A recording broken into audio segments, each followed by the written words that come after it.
Hello every one. അപ്പോൾ നമ്മൾ ഇന്ന് ഡിസ്കസ് ചെയ്യാൻ പോകുന്നത് ESR അഥവാ എറിത്രോസൈറ്റ് സെഡിമെന്റേഷൻ റേറ്റ് ആണ്. ഇതൊരു ഷുവർ ക്വസ്റ്റ്യൻ ആണ്, ആരിത് സ്കിപ്പ് ചെയ്യരുത്. നമുക്ക് അതിൻ്റെ പ്രിൻസിപ്പിൾ പറയാം. നമ്മളൊരു ടെസ്റ്റ് ട്യൂബ് എടുത്തിട്ട് അതിലേക്ക് ആൻറ്റി കൊയാഗുലേറ്റഡ് ബ്ലഡ് ആഡ് ചെയ്താൽ ഈ ആൻറ്റി കൊയാഗുലേറ്റഡ് ബ്ലഡിലുള്ള എറിത്രോസൈറ്റ്സ് അല്ലെങ്കിൽ RBC അഗ്രിഗേറ്റ്സ് ഒക്കെ ട്യൂബിൻ്റെ ബോട്ടമിൽ വന്ന് സെഡിമെൻ്റ് ആവും. ആൻഡ് ദെൻ ഇതിൻ്റെ പ്ലാസ്മ ടോപ്പ് ലെയറിൽ നമുക്ക് ക്ലിയർലി വിസിബിൾ ആവും. ഇതാണ് ഇതിൻ്റെ പ്രിൻസിപ്പൽ. ഓക്കെ, ആൻഡ് ഇതിൻ്റെ യൂണിറ്റ് എന്ന് പറയുന്നത് മില്ലിമീറ്റർ പെർ ഫസ്റ്റ് ഹവർ ആണ്. ഇനി നമുക്ക് ഇതിൻ്റെ മെക്കാനിക്സിലോട്ട് കിടക്കാം. മെക്കാനിക്സിൽ ഫസ്റ്റ് വൺ റൂളക്സ് ഫോർമേഷൻ ആണ്. നമ്മൾ നേരത്തെ പറഞ്ഞു ഈ RBC അഗ്രിഗേറ്റ്സ് താഴെ വന്ന് സെഡിമെന്റ് ആവും. ഇതിനുള്ള റീസൺ ആണ് ഈ റൂളക്സ് ഫോർമേഷനിൽ പറയുന്നത്. അതിൻ്റെ ഡെൻസിറ്റി ആണ് ഇതിനുള്ള റീസൺ. കാരണം ഇതിന് പ്ലാസ്മിനേക്കാളും ഡെൻസിറ്റി ഉണ്ട്. ആൻഡ് സെക്കൻഡ് വൺ ആണ് കോൺസെൻട്രേഷൻ ഓഫ് ഇഗ്നിനോജൻ. ഇത് ESR ഡയറക്ട്ലി പ്രപ്പോർഷൻ ആണ്. അതായത് ഇതിന്റെ കോൺസെൻട്രേഷൻ കൂടിക്കഴിഞ്ഞാൽ ESR കൂടും. ആൻഡ് തേർഡ് വൺ ആണ് concentration of alpha and beta globulins. ഇതും സെയിം ആണ്, ഡയറക്ട്ലി പ്രൊപ്പോർഷണൽ ആണ്. ആൻഡ് ദെൻ ഫോർത്ത് പോയിന്റ് ആണ് ലെങ്ത് ഓഫ് എ ട്യൂബ്. അതായത് ഇപ്പോൾ നമ്മൾ എടുത്തിട്ടുള്ള ട്യൂബ് അല്ലെങ്കിൽ പിപ്പറ്റിന്റെ ലെങ്ത് ഒരുപാട് കൂടുതലാണെങ്കിൽ RBCക്ക് സെഡിമെന്റ് ആവണമെങ്കിൽ, RBCക്ക് ബോട്ടമിൽ വന്ന് സെഡിമെന്റ് ആവണമെങ്കിൽ അത്രയും ദൂരം ട്രാവൽ ചെയ്യണം. അതുകൊണ്ട് തന്നെ അവിടെ ESR കുറയും. ഇനി നമ്മൾ പറയാൻ പോകുന്നതാണ് ratio of red cells to plasma. ഇതിൽ പറയേണ്ടത് പ്ലാസ്മ ഒരുപാട് ഉണ്ടെങ്കിൽ അവിടെ ESR ഇൻക്രീസ് ആവും and vice versa. And sixth one ആണ് bore of a tube. Bore എന്ന് വെച്ചാൽ ഇന്റേണൽ ഡയമീറ്റർ ആണ്. ആൻഡ് സെവൻത് വൺ ആണ് പൊസിഷൻ ഓഫ് ദി ട്യൂബ്. അതായത് നമ്മൾ ട്യൂബ് വെർട്ടിക്കലി അല്ല പ്ലേസ് ചെയ്തത് എങ്കിൽ ഈ RBCക്ക് സെഡിമെന്റ് ആവാൻ കുറച്ച് ഡിസ്റ്റൻസ് മാത്രം ട്രാവൽ ചെയ്താൽ മതി. അതുകൊണ്ട് തന്നെ അവിടെ ESR കൂടുതലായിരിക്കും. ഇനി നമ്മൾ ഡിസ്കസ് ചെയ്യുന്ന വെരി ഇമ്പോർട്ടൻ്റ് ആയിട്ടുള്ള ഫേസസ് ആണ്. ഇത് എന്തായാലും പഠിച്ചിരിക്കണം. അതിൽ ഫസ്റ്റ് വൺ ആണ് ഫേസ് ഓഫ് റൂളക്സ് ഫോർമേഷൻ. ഈ റൂളക്സ് ഫോർമേഷനെ നമ്മൾ ലാഗ് ഫേസ് എന്നോ അല്ലെങ്കിൽ അഗ്രിഗേഷൻ ഫേസ് എന്നോ വിളിക്കും. ഇതിന്റെ ടൈം എന്ന് പറയുന്നത് 10 മിനിറ്റ്സ് ആണ്. ഓക്കെ, ഇനി സെക്കൻഡ് ഫേസ് ആണ് ഫേസ് ഓഫ് സെഡിമെന്റേഷൻ. ഈ സെഡിമെന്റേഷൻ ഫേസിലാണ് ആക്ച്വൽ ഡീകാൻറ്റേഷൻ നടക്കുന്നത്. ഇതിന്റെ ടൈം എന്ന് പറയുന്നത് 40 മിനിറ്റ്സ് ആണ്. ആൻഡ് തേർഡ് ഫേസ് ആണ് ഫേസ് ഓഫ് പാക്കിംഗ്. ഈ ഫേസ് ഓഫ് പാക്കിംഗ് എന്ന് പറയുന്നത് 10 മിനിറ്റ്സ് ആണ്.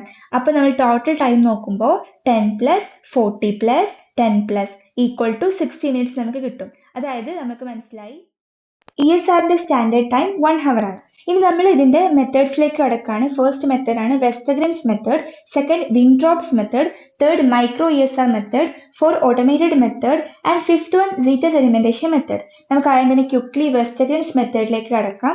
ഓക്കെ, അപ്പോൾ നമ്മൾ വെസ്റ്റഗ്രൻസ് മെത്തേഡ് പഠിക്കുമ്പോൾ നിങ്ങൾ ആദ്യം അതിൽ നോട്ട് ചെയ്യേണ്ട പോയിന്റ്, അതിൽ യൂസ് ചെയ്യുന്ന ആന്റി കൊയാഗുലന്റ് ആണ്. വെസ്റ്റഗ്രൻസ് മെത്തേഡിൽ നമ്മൾ യൂസ് ചെയ്യുന്ന ആന്റി കൊയാഗുലന്റ് ട്രൈസോഡിയം സിട്രേറ്റ് ആണ്. എത്ര പെർസെൻറ്റേജ്? 3.8% ആണ് നമ്മൾ യൂസ് ചെയ്യുക. അത് എടുക്കുന്ന കോൺസെൻട്രേഷൻ എന്ന് പറയുന്നത് 1:4 കോൺസെൻട്രേഷൻ ആണ്. ഓക്കെ, അപ്പോൾ 3.8% ട്രൈസോഡിയം സിട്രേറ്റ് ആണ് ഇതിന്റെ anti coagulant. And then Westergren ട്യൂബിന്റെ സ്പെഷ്യാലിറ്റി പറയുകയാണെങ്കിൽ ഈ ട്യൂബ് 30 സെന്റിമീറ്റർ ലെങ്ത് ഉള്ളതാണ്. അതിന്റെ internal bore diameter value 2.5 millimetre ആണ്. And it can hold a capacity of 2 ml. Okay, ഇനി പ്രൊസീജിയർ നോക്കാം. അത് നമ്മൾ 0.4 ml ഓഫ് നമ്മളുടെ ആന്റി കൊയാഗുലന്റ് എടുക്കുക. അതിന് നമ്മൾ 1.6 ml ഓഫ് വീനസ് ബ്ലഡ് ആയിട്ടോ അല്ലെങ്കിൽ EDTA ആന്റി കൊയാഗുലന്റ് ബ്ലഡ് ആയിട്ടോ മിക്സ് ചെയ്യാം. അങ്ങനെ മിക്സ് ചെയ്തതിന് ശേഷം നമ്മൾ നമ്മുടെ ട്യൂബിന്റെ 10th മാർക്കിങ്സ് വരെ ഇതിനെ ഫില്ല് ചെയ്യണം. 10th മാർക്കിങ്സ് വരെ ഫില്ല് ചെയ്തതിന് ശേഷം നമ്മൾ ഒരു ടൈമർ വെക്കുക. 1 ഹവറിന് ടൈമർ സെറ്റ് ചെയ്യുക. കാരണം നമ്മുടെ സ്റ്റാൻഡേർഡ് ടൈം എന്തായിരുന്നു? 1 ഹവർ ആണ്. സോ നമ്മൾ ഇതിനെ 1 ഹവർ അൺഡിസ്റ്റർബ്ലി വെക്കണം. വെച്ചതിന് ശേഷം നമുക്ക് എന്താക്കാൻ പറ്റും? എന്ത് കാണാൻ വേണ്ടിയിട്ട് പറ്റും? നമ്മുടെ ട്യൂബിന്റെ ബോട്ടത്തിൽ റെഡ് സെൽ അഗ്രിഗേറ്റ്സ് ഒക്കെ സെഡിമെന്റ് ആയിട്ട് മെയിൽ ഭാഗത്ത് പ്ലാസ്മിനെ നമുക്ക് ക്ലിയർലി വിസിബിൾ ആയിട്ട് കിട്ടും. ഇനി അതിനെ നമ്മൾ പ്ലാസ്മിനെ കൗണ്ട് ചെയ്യുക. ഓക്കെ, എത്രയാണ് പ്രൊസീജിയർ വരുന്നത്? ഇനി നമ്മൾ നോർമൽ വാല്യൂ നോക്കാം. അതിന് മെയിൽസിൽ വരുന്ന നോർമൽ വാല്യൂ 3 to 5 ആണ്, ഫീമെയിൽസിൽ 4 to 7 ആണ്, ഇൻഫാൻസിൽ 0 to 2 ആണ്. ആൻഡ് യൂണിറ്റ് ഒരിക്കലും വിട്ടുപോകരുത്, യൂണിറ്റ് ഭയങ്കര ഇമ്പോർട്ടൻ്റ് ആണ്. ഇനി സെക്കൻഡ് മെത്തേഡ് ആണ് വിൻട്രോപ്സ് മെത്തേഡ്. വിൻട്രോപ്സ് മെത്തേഡ് പഠിക്കുമ്പോൾ നമുക്ക് അത് വിൻട്രോപ്പ് ട്യൂബ് നോക്കാം. ഈ ട്യൂബിന്റെ സ്പെഷ്യാലിറ്റി അതൊരു ഗ്ലാസ് ട്യൂബാണ്. അതിന്റെ 1 end ക്ലോസ് ആയിരിക്കും.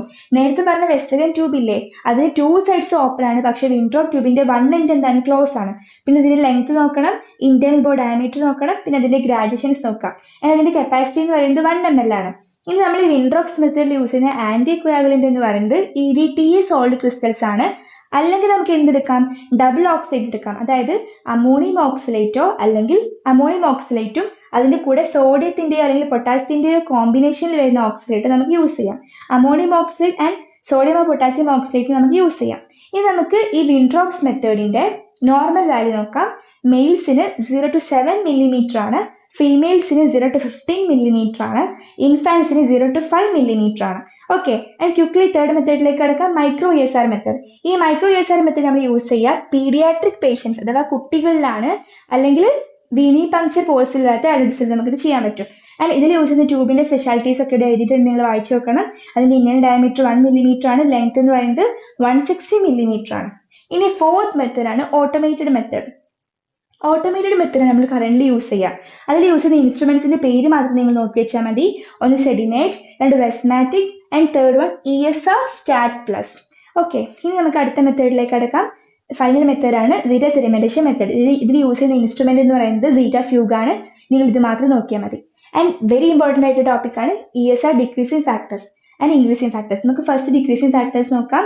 ആൽബുമിൻ, പോളിസൈത്തീമിയ, ബ്ലഡ് ക്ലോട്ട്സ്, അതുപോലെ തന്നെ നമ്മുടെ സാമ്പിളിന്റെ 2 ഹവറിൽ അതിൽ കൂടുതൽ വെക്കുക, ആൻഡ് മൈക്രോസൈറ്റ്, പിന്നെ സിക്കിൾ സെൽസ്, ഇതൊക്കെയാണ് ഇതിന്റെ ഡിക്രീസിങ് ഫാക്ടേഴ്സ്. ആൻഡ് ഇൻക്രീസിങ് ഫാക്ടേഴ്സിൽ പ്ലാസ്മ ഫാക്ടേഴ്സ് ഉണ്ട്, അതേപോലെ തന്നെ ടെക്നിക്കൽ ഫാക്ടേഴ്സ് ഉണ്ട്. പ്ലാസ്മ ഫാക്ടേഴ്സിൽ ഫസ്റ്റ് വൺ ആണ് ഗ്ലോബുലിൻ, സെക്കൻഡ് വൺ ആണ് ഫിബ്രിനോജൻ, തേർഡ് വൺ കൊളസ്ട്രോൾ ആണ്. ആൻഡ് ടെക്നിക്കൽ ഫാക്ടേഴ്സ് നോക്കാം. ഫസ്റ്റ് വൺ ഇൻക്ലിനേഷൻ ആണ്, second one increased anticoagulant and exposure to sunlight, and fourth one menstruation and pregnancy.